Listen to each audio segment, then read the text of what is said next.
السلام عليكم ورحمة الله تعالى وبركاته. خوتي كما العادة جبنا لكم فيديو جديد. الأخ الإعلامي والصحفي حليم الملقب بلا سمح لي. حنا هاد اللقب هذا ديال الشهرة ديالو اللي انتشر به في وسائل السوشيال ميديا. المهم جاب الرأي ديالو وجاب السبب الرئيسي علاش الجمعيات الحقوقية والمحامين ناضوا ضد هيام ستار. أنا نخليكم تسمعوا الفيديو. هو يا مصطفى كشخص ما عنديش معاه المشكل، كانسانه ما عنديش معاه المشكل، اكثر ما عندي المشكل مع المحتويات اللي كانت كتقول وبالمساس ديال المقدسات الوطنيه والدينيه ديالنا يعني المسائل اللي كديرها وكتاثر على المجتمع، وهذه واحد القدوه سيئه، وهذه لا غير داك الشيء علاش انا كنت كنتكلم وكنت كنستنكر كباقي اي مواطن بعيد عن الصفه ديالي باش كندير كاي مواطن مغربي متلقي هذا كنستنكر داك الشيء هذا، ولكن اما كهو ما عنديش معاه مشكل بتاتا. اوكي حليم خويا، وحتى كنحترمك، ولكن علاش خويا علاش نطي ضدها حاربتيها اكثر ما ساعدتيها؟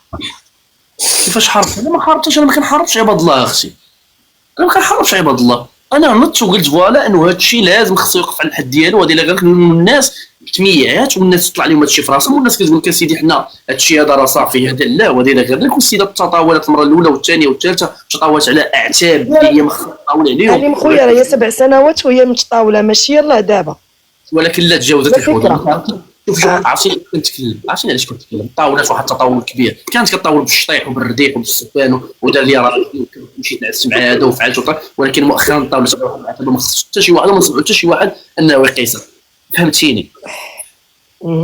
خرجت على الموضوع، وهذا موضوع يعني القضاء ديالنا المغربي الحمد لله مستقل، وخذ الكلمه ديالو في هذا المهم شكرا بزاف. ماشي ضد الدوله معنا، لا حنا ماشي ضد معنا، الله يرحم لكم بالي. شوف القانون ديالنا، كاين القانون يعني كياخذ المجرى ديالو، حنا عندنا استقلاليه الحمد لله، وعندنا الثقه ديالنا في القضاء، عندنا المجرى ديالو في هذه، حنا الحبس ما نبغيوها حتى شي واحد، ولكن في اطار القانون، في اطار النيابه العامه خدات المسائل ديالها، اللي دار شي حاجه خارج السياق خارج القانون راه غادي يتحاسب.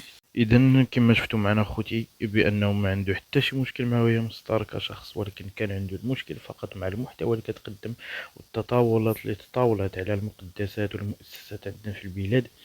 وكما شفتوا اخوتي راه تطاولت حتى على الدين ديالنا بزاف، وهذا الشيء اللي جعل الجمعيات ينوضوا ويحققوا معها، وملي حققوا معها راه لقاوها بان معديه على دوك الاطفال بزاف، وحتى شي واحد ما غادي يبغي هذا الشيء يكون في المجتمع ديالو، او لا وليداته يترباو على هذا الشيء. واخيرا وليس اخرا، استودعكم الله الذي لا تضيع ودائعه، والسلام عليكم ورحمه الله تعالى وبركاته.